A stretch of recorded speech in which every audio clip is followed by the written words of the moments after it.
This channel does not promote any violent, harmful, or illegal activities. All content provided by this channel is meant for an educational purpose only.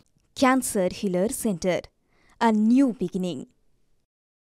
ফুরফুরা শরীফে তাহলে কি Thakurnagar model করতে চাইছে তৃণমূল? কেন বলছি একে একে জানাই আপনাদেরকে। তোহা সিদ্দিকীর বিরুদ্ধে তৃণমূলের তুরুপের তাস কি কাসেম সিদ্দিকী?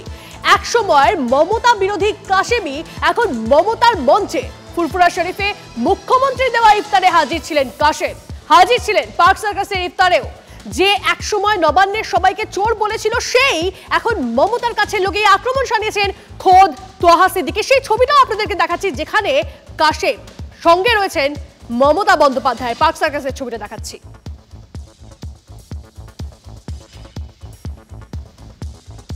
সাহেবের ঘরে জন্ম নিয়েছে, হ্যাঁ, সে জন্ম নেওয়ার পরে যে ববি হাকিমকে কাপের করতো, সেই ববি হাকিমের পায়ের তলায় এসে যে বসলো, এটাই তো আমার দেখে আমাদের ভালো লাগলো। আমার কাছে এত লোক বসে আছে, সব আমার কাছের লোক, সে আমার শত্রু হতে পারে তো? যে মানুষটা বলেছিল কাসেম সিদ্দিকী ওই নবান্ন যত আছে সব চোর চোর চোর চোর হাঁপিয়ে যাচ্ছে, আজকে সে চোরগুলো তার কাছে ভালো হয়ে গেল কিসের জন্য আমি জানি না।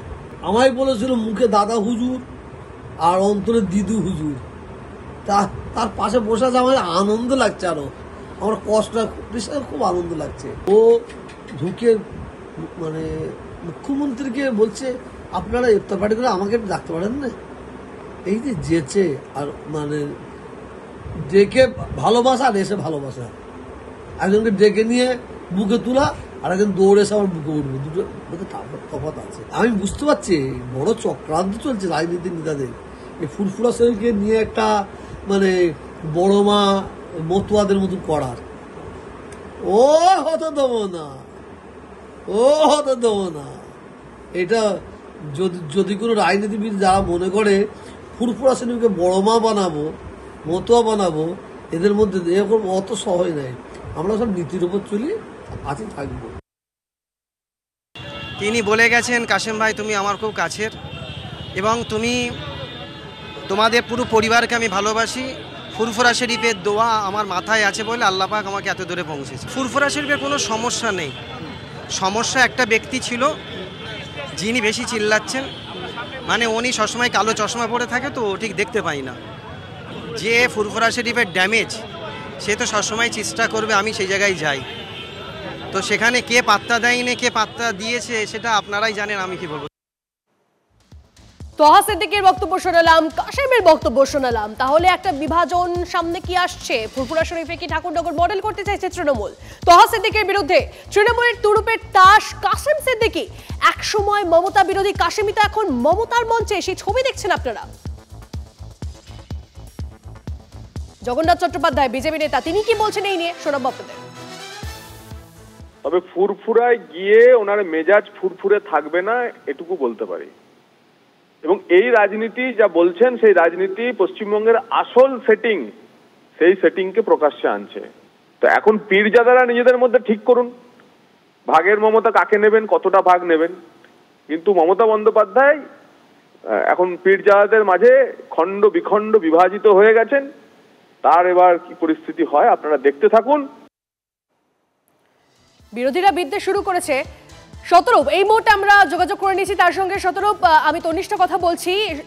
ফুরফুরা শরীফে কি ঠাকুরনগর মডেল করতে চাইছে তৃণমূল? কারণ তোহা সিদ্দিকীর বিরুদ্ধে কি মানে তৃণমূলের তুরুপের তাস কাসেম সিদ্দিকী, একসময় মমতা বিরোধী কাশেমি তো এখন মমতার মঞ্চে।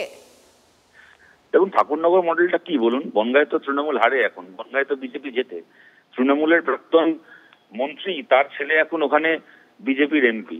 তা আপনারা কি মনে করেন যে তৃণমূলের হাত ধরে আগামী দিনে ওখানে শ্রীরামপুরে কি ফুরফুরাতেও বিজেপি জিতবে? তা তো হতে পারে না, বা তা হোক আমরা কেউ চাই না। এখন দেখুন আমরা আমাদের দেশে বা রাজ্যে যেরকম দেখছি কিছু ধর্মীয় মঞ্চকে রাজনৈতিক নেতারা রাজনীতির জন্য ব্যবহার করছে, মমতা বন্দ্যোপাধ্যায়ের মতো কিছু নেতা নেত্রীরা, তেমন আবার এটাও দেখছি কিছু ধর্মগুরু তারা যত না ধর্ম করছেন তার থেকে বেশি রাজনীতি করছেন। তা কি সে হিন্দু ধর্মের কোনো গুরু হতে পারে, কি সে কোনো মুসলমান মৌলভী ইত্যাদি হতে পারেন। সুতরাং কে কাকে সমর্থন করবেন, কে কার মঞ্চে থাকবেন আমরা তাই নিয়ে ভাবিত নই। আমরা সাধারণ মানুষের কাছে অ্যাপিল করছি যে আপনারা ধর্ম এবং রাজনীতিকে পৃথক করুন। সেটা খালি রাজনীতিকে সুরক্ষিত করার জন্য নয়, মানুষের ব্যক্তিগত ধর্ম, ব্যক্তিগত আস্থা সেটাও যেন রাজনীতির পণ্য না হয়ে যায়, সেটাও একজন ধার্মিক মানুষকে দেখতে হবে। সুতরাং মমতা বন্দ্যোপাধ্যায়, শুভেন্দু অধিকারীদের এই রাজনীতিকে খালি নাস্তিক নয়, ধার্মিক মানুষ তাদের এই রাজনীতিকে প্রত্যাখ্যান করুন। বেশ, অনেক ধন্যবাদ। কথা বলছিলাম সিপিএম নেতা শতরূপ ঘোষের সঙ্গে।